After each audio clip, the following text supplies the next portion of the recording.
They were willing to use our skills, our abilities to promote the company, to work well with the company.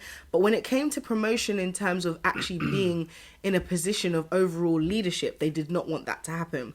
So when this new person came in now, this person literally destroyed the company in less than 6 months. They were still backing this person, even though they were literally stealing money from the company and literally doing all kind of madness. Have discernment to know when to stand up for yourself and when to say, you know, I'm entitled to this. Jay-Z was in the right to say what he said.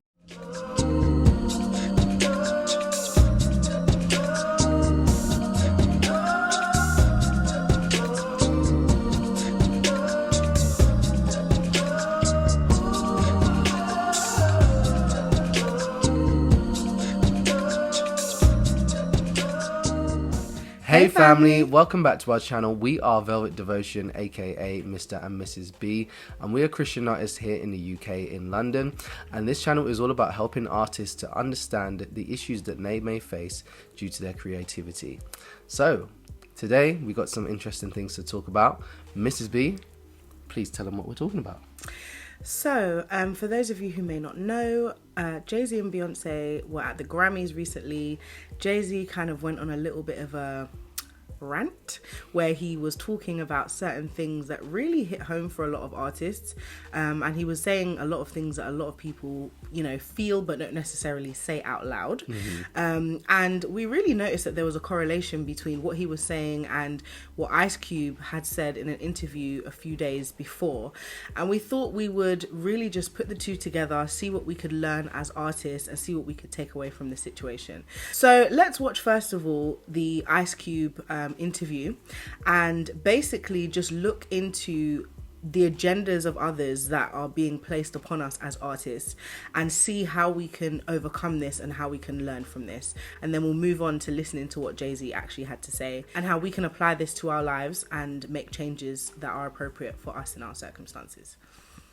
Well, take a listen to this. This is IceCube. He's formerly a rapper, and this clip has been making the rounds because he appeared on Bill Maher. He is deeply respected, to talk about this intentional pushing of thug culture and what's actually behind it, or rather, who's behind it. Take a listen. Let's take rap music. Let's take it. Same people who own the labels own the prisons. So, literally the same people? Literally the same people who own the labels own private prisons. The records that come out are really geared to push people towards that prison industry. But they didn't make you write those lyrics. It's not about making somebody write the lyrics. It's about being there as guardrails to make sure certain songs make it through and certain songs don't. This to me is in somewhat, you know, some social engineering going on here to make sure those prisons stay full. Do they actually, like, Monday, Tuesday go to work as a record company executive, and Wednesday through Friday go to work at the prisons? No. Okay, so if of course they're not actually running the labels. They have financial interest in it. They have financial interest. Okay. I mean, what should I say here? IceCube didn't kill himself. We've been talking about this topic on this show as well because I showed you guys an old clip of one of these record executives. His name is Leor Cohen, basically talking about how he knows what he puts out is absolute filth, but he wants to make money, and profit is what is the reason behind why he allows these sorts of things to hit the airwaves. And I do want to push back on Bill Maher saying, well, we didn't tell you to write the music. Yeah, but you're signing them for a record deal. Why? That is the question. You don't have to sign this person. You know the music doesn't sound good. You know that when Cardi B comes to you and says, I'm going to write a song about my vagina, you could just be like, no, actually, that's filth, and we're not going to allow it onto the airwaves. You are intentionally finding the worst people in Black America, and you are giving them money so that they can influence another generation of Black individuals. And obviously, these kids tend to be in a circumstance where they're growing up in single-family homes. They're looking at these people like idols. Oh, they have some money in their pocket and they're dancing in front of a Lamborghini. I want to be like him, as opposed to wanting to be like their father, who is absent from their lives. And it does create a cycle. So, as you can see, there is definitely an agenda that is being pushed here. And really and truly, the interviewer is actually speaking to IceCube almost as if he doesn't understand the agenda that's being pushed, and almost as if he doesn't really believe it. And it's almost coming across a little bit in a way of gaslighting, as if to say, but this isn't really happening, you know? The thing is, though, IceCube is being strong in his stance. Like, even though he's being respectful, he knows what he's saying. He's actually doubling down on what he's saying, and he is not uncomfortable with the pushback, okay?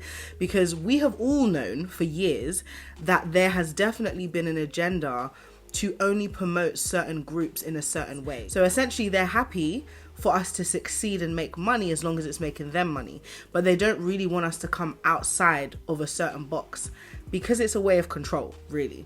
Let's listen to what Jay-Z has to say, and then let's correlate the two and see how that works. Jay-Z got up on that stage and he called out the Grammys for snubbing Beyonce from the Album of the Year category. I mean, he was throwing shade. I mean, he was on one.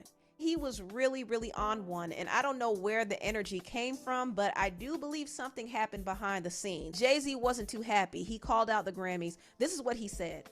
We want y'all to get it right. We love y'all. We love y'all. We love y'all. We want y'all to get it right. At least get it close to right. I don't want to embarrass this young lady, but she has more Grammys than everyone and never won Album of the Year. So even by your own metrics, that doesn't work. Think about that. The most Grammys, never won Album of the Year. That doesn't work. You know, some of you gonna go home tonight and feel like you've been robbed. Some of you may get robbed. Some of you don't belong in the category. All right, no, that was it. No, when I get nervous, I tell the truth. Now, I'm not gonna lie, this gagged me a little bit. This was so freaking messy. This was so messy. I mean, the spirit of Kanye just hopped on Jay-Z and he decided to say what he really felt. And while it seemed like Jay-Z was taking a stand and bucking the system, I can guarantee you he a lot of these elites off. Some of these old white men with power don't want to see a black man talking like that. I mean, that looks arrogant to them. So I don't know. I think Jay-Z got to be careful because he probably started some mess with this whole speech. And we all caught the shade when he said some of you all don't belong in the category. So it seems from this video that you can tell that Jay-Z feels the same kind of thing that IceCube feels, in that there is this agenda where, you know, artists are only allowed to progress to a certain level, or, you know, artists are kept within a certain bubble or within certain boundaries. In these cases, it seems like the powers that be have recognized the skill and money-making potential that these artists have, and they've, you know, set them up into certain stereotypes, and they want to keep them in those. So if you're a gangster rapper, you know, that's great, but that's all you're going to be, and that's it. So of course, we as artists want to know, how does this apply to us in our everyday lives, and how does this apply to us going forward in our artistic careers? Yeah, so we're going to give you an example of how this actually applies in everyday life scenarios. So Mr. B and I, we spent a while, quite a few years actually, working for the same company. And essentially it was a youth mentoring company. Our job was to help troubled teens.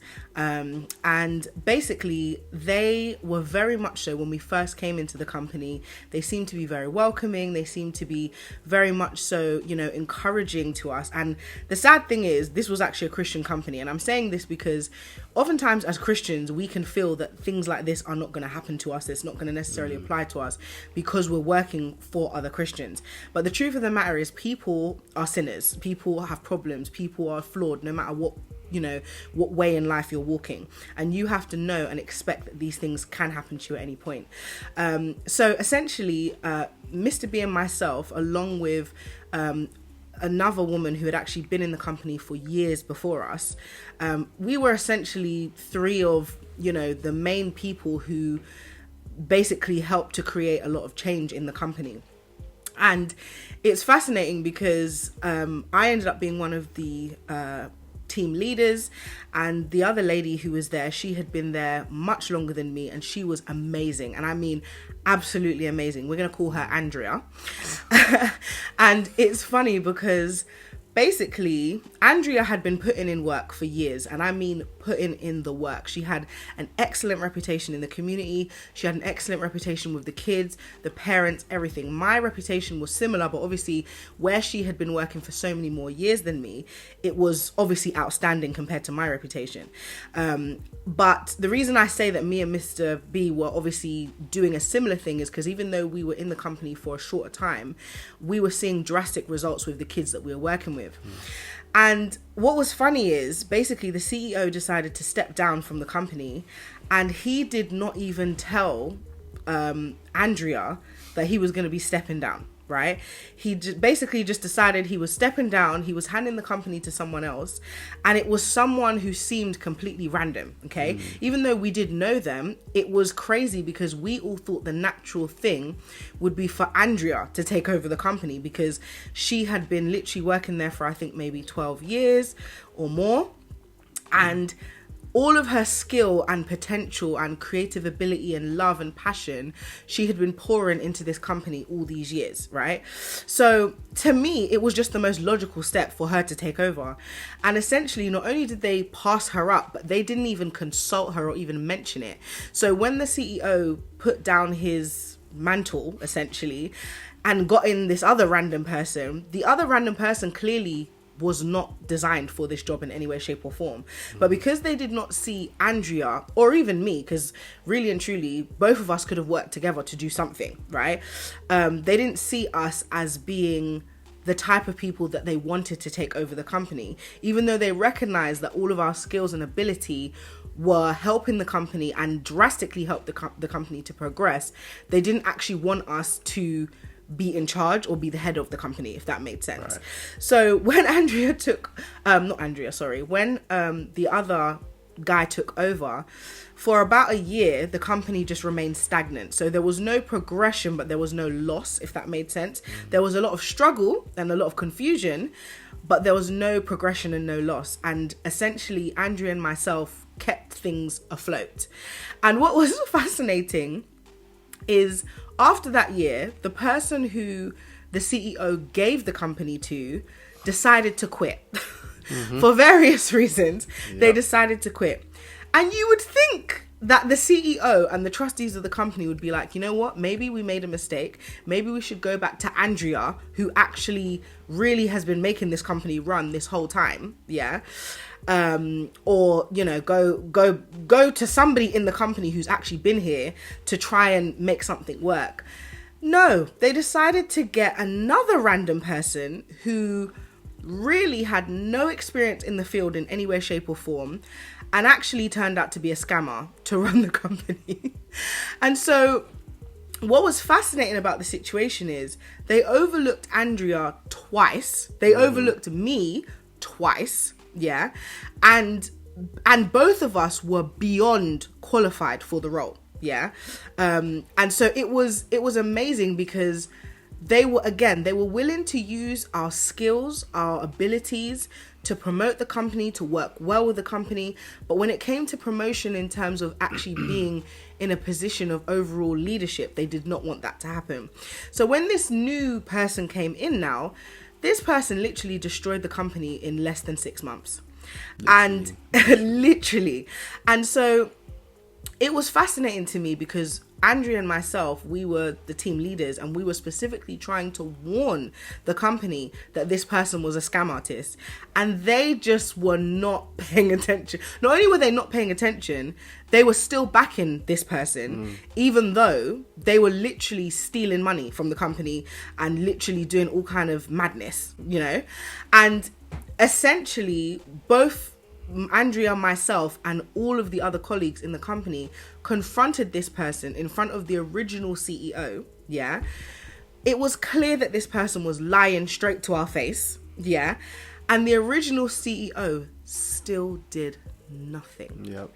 And what was amazing about the whole situation was that it was kind of a cut off your nose to spite your face situation, because you're you're willing to let your whole company fail because you don't want to admit that you're wrong, and you don't want to give the right people the position of power that they should have so that the company can succeed. You would rather just let the whole company fall into disarray rather than giving it to the right people. And what I've discovered in general in life is that this can happen in many different ways with artists, because as I said in the last video that we had done, artists, typically speaking, tend to use their gifts and abilities to make things better.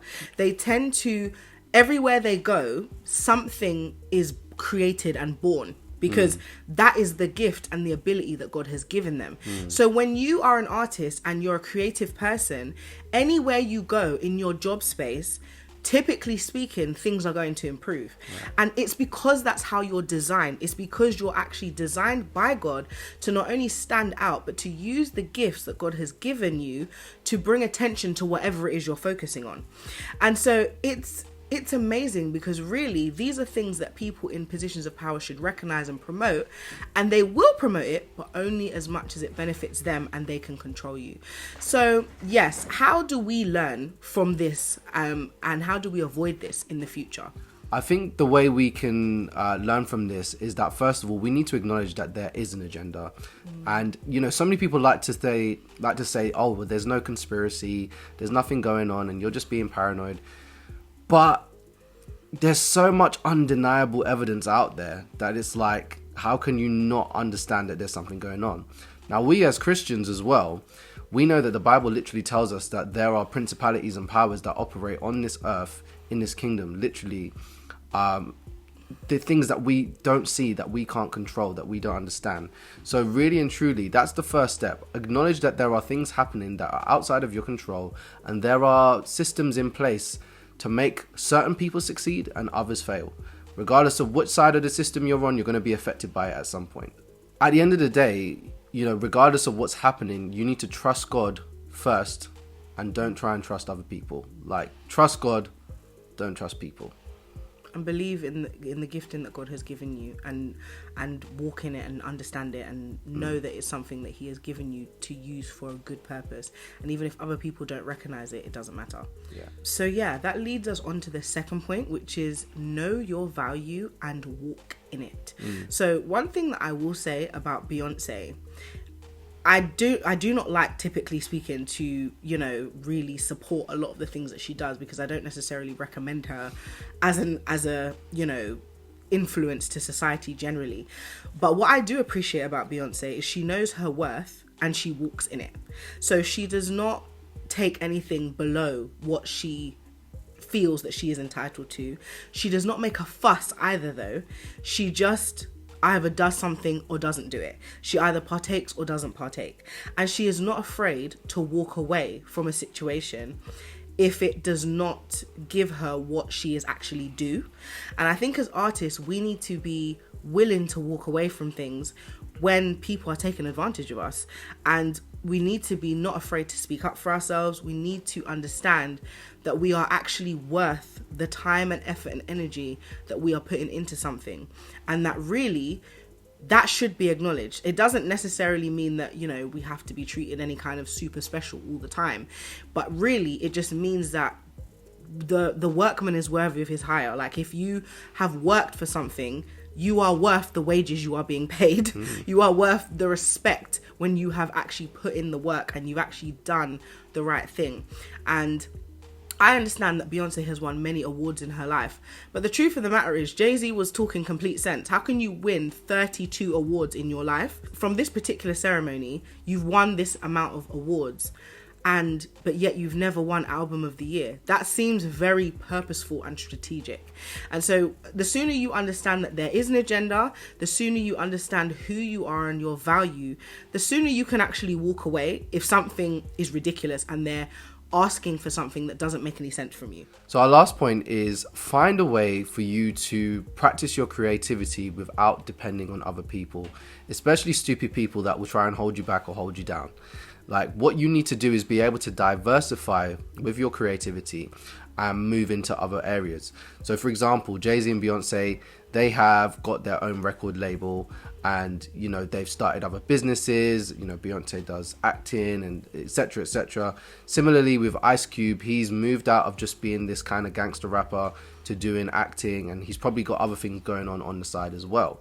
So ultimately, none of the things that these people are doing, none of the one thing that these people are doing is the main thing that someone can hold over their head. You see what I'm saying? It's not like the BAFTAs or the Grammys or whoever can be like, yeah, you know, if you don't win a Grammy, then you're nothing. No, Beyonce has built up a career over the years that is clear for everyone to see that she has been very successful.